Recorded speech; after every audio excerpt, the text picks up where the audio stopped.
All right, let's dive into a really fascinating, kind of counterintuitive idea about success.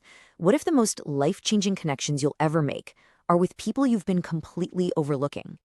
I mean, really think about that for a second. We're always told to lean on our inner circle, right? Our best friends, our trusted colleagues. But what if that game-changing job, that breakthrough idea, or that perfect introduction is actually way more likely to come from a casual acquaintance? It seems strange, but let's unpack why that is. So first, we've got to talk about something called the closed circle paradox. This is the core problem that really sets the stage for everything else we're going to cover.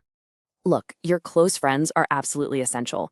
They give you that emotional safety net, that deep trust. But here's the catch. They often know the same people you do, read the same stuff, and hear about the same opportunities. So their information, while really comforting, can also get, well, a little redundant. It really breaks down like this. Your close friends are operating in your world, sharing knowledge you probably already have. But your acquaintances, they're like bridges to entirely different worlds. They bring you totally new information and fresh perspectives you just wouldn't run into on your own. So, if our close circle has its limits, where do we turn? Well, this brings us to the solution. Really understanding the incredible power of your acquaintances.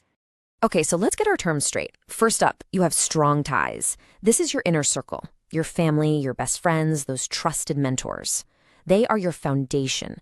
They provide the deep emotional support and stability that we all need to feel grounded. And then you have your weak ties. Now, these are your friendly acquaintances, former colleagues, people you met at a conference once, maybe your neighbor. The point of these relationships isn't deep emotional connection, it's all about access. They are the source of new, non-redundant information that gives you mobility and opens up new options. So, what's the science behind all this? Why are these seemingly minor connections actually so powerful? Let's get into the mechanics of how our networks really function. See, your network is way more than just the people you know directly, your first-degree connections. The real magic happens in the next levels, the people they know, and the people their connections know. With each step, your potential reach doesn't just grow, it multiplies exponentially. It's huge. Now, what's so interesting about this number, 6, is that it represents the famous 6 degrees of separation theory. The idea that any two people on the entire planet are connected by, on average, just 6 steps. And guess what? Your weak ties are the shortcuts, the secret pathways that make this incredible connectivity actually work for you.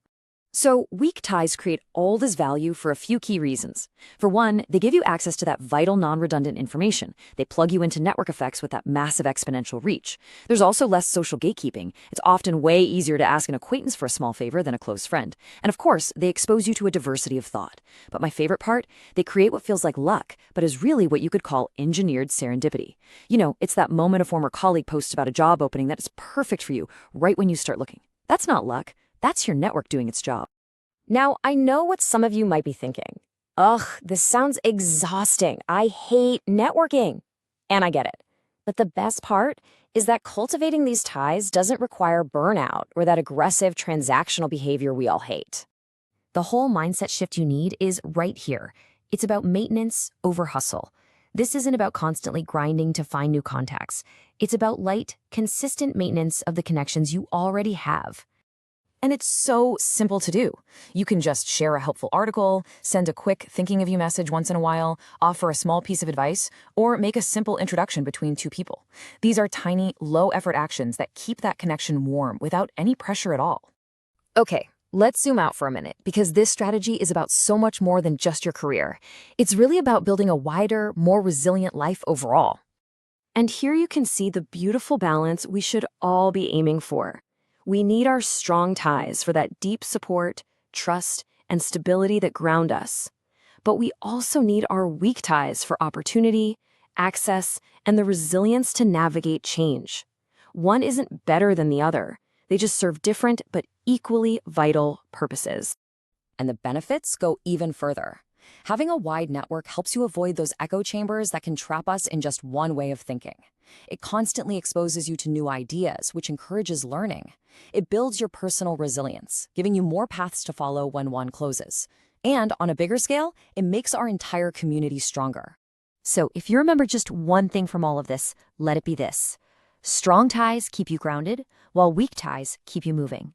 Strong ties provide stability, weak ties provide possibility, and you absolutely need both to thrive. So I'll leave you with a question to chew on. Take a look at your own network of relationships right now.